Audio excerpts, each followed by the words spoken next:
বেশিরভাগ জায়গায় লক্ষ্য করা যাচ্ছে যে আলহামদুলিল্লাহ আমাদের 11 দলীয় নির্বাচনী ঐক্যের যারা ক্যান্ডিডেট ছিলেন তারা এগিয়ে আছেন। কিন্তু আমি আগেই বলেছি এটাকে এখনই নিশ্চয়তা বিধান করার মতো পর্যায়ে আসেনি, আমাদের আরেকটু অপেক্ষা করতে হবে। এবারকার ইলেকশনের বেশ কতগুলো বৈশিষ্ট্য ছিল। এর মাঝে একটা ছিল যে গত 3টি নির্বাচন পর পর আমরা ভোট দিতে পারিনি। বাইরে যারা ছিলেন তারাও পারেননি, আমরা যারা জেলে ছিলাম তাদের তো আর কোনো সুযোগই ছিল না। দ্বিতীয়ত, প্রবাসীরা এই জীবনের প্রথম তারা ভোটার তালিকাভুক্ত হওয়ার সুযোগ পেয়েছেন এবং ভোট দেওয়ার সুযোগ পেয়েছেন। যদিও এই সংখ্যাটা খুব উল্লেখযোগ্য নয়, তারপরে আমরা আনন্দিত যে এই ধারাটা শুরু হয়েছে। আগামীতে এটা আরও এগিয়ে যাবে আমরা আশা করি। আমাদের প্রবাসীরা আমাদের জাতীয় জীবনে অতি গুরুত্বপূর্ণ অবদান রাখেন, কিন্তু তারা তাদের প্রাপ্যটা আমাদের কাছ থেকে পান না। আমরা চিন্তা করলাম যে এই প্রাপ্য আদায় করতে হলে কোন জিনিসটা তাদের বেশি দরকার। তখনই আমাদের মনে হলো যে ভোটের অধিকারটাই তাদের আদায় হওয়া উচিত। এই অধিকার প্রতিষ্ঠিত হলে বাকি অধিকারগুলা এর হাত ধরে চলে আসবে ইনশাআল্লাহ। তারা আমাদেরই সন্তান, আমাদেরই ভাই, আমাদেরকে তারা দিয়ে যাচ্ছে বুক কলিজা উজাড় করে। কিন্তু আমরা যদি তাদের প্রতি সেই দায়িত্বটা আরও সুন্দরভাবে পালন করতে পারি তাহলে তাদের এই দেওয়ার গতিটা আরও বাড়বে, উৎসাহ তাদের বাড়বে।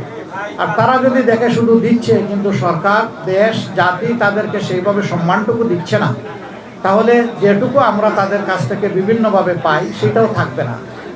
আমি অবশ্য ব্যক্তিগতভাবে শুধুমাত্র ফিনান্সিয়াল রিমিটেন্স আনার পক্ষে না।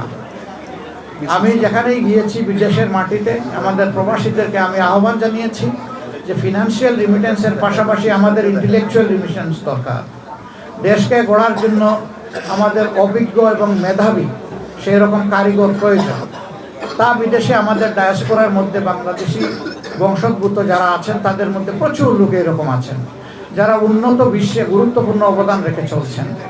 আমি একটা জিনিস লক্ষ্য করেছি, যখন এই আহ্বানটুকু জানিয়েছি তাদের মধ্যে প্রাণ চাঞ্চল্য তৈরি হয়েছে এবং আমি বিশেষভাবে কৃতজ্ঞতা আদায় করি। আমাদের এবারকার এই নির্বাচনী প্রক্রিয়ায় শুধু বাংলাদেশি না, প্রবাসী বন্ধুরা আমাদেরকে যথেষ্ট সহযোগিতা করেছেন। তারা আমাদের ইশতেহার রচনা, পলিসি ডায়ালগ থেকে শুরু করে পলিসি পেপার তৈরি করা, প্রত্যেকটি খুঁটিনাটি বিষয়ে তারা গুরুত্বপূর্ণ অবদান রেখেছেন। আমি তাদের প্রতিও কৃতজ্ঞতা জানাচ্ছি এবং বিশেষভাবে কৃতজ্ঞতা জানাচ্ছি জুলাই আন্দোলনে যখন তারা ঘোষণা দিল যে এখন থেকে আর একটা টাকারও রিমিটেন্স বাংলাদেশে পাঠাবো না, স্টপ রিমিটেন্স, তখনই কিন্তু তৎকালীন সরকারের ভিত নড়ে উঠেছিল।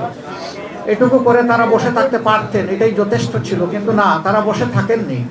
বহু দেশে নিষেধাজ্ঞা উপেক্ষা করে, নিষেধাজ্ঞা ছিল সেটাকে অমান্য করে তারা রাস্তায় নেমেছেন, তারা আন্দোলন করেছেন, তারা মিছিল করেছেন, স্লোগান তুলেছেন স্বৈর শাসনের পতনের জন্য। যার কারণে শুধু ইউনাইটেড আরব এমিরাতসেই 237 জন মানুষকে বন্দী করে তাদেরকে শাস্তি দেওয়া হয়েছে। ক্রমান্বয়ে তারা মুক্তি পেয়েছেন দীর্ঘদিন পরে, কেউ কেউ জেলের ভিতরে মারাও গিয়েছে।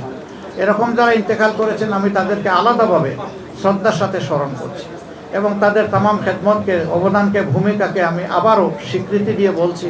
আমি স্বীকৃতি না দিলেও তারা গর্বিত, দিলে আরও বেশি গর্বিত। এটা আমাদের দায়িত্ব তাদেরকে স্বীকৃতি দেওয়া। আমরা স্বীকৃতি শুধু দিয়ে বসে থাকবো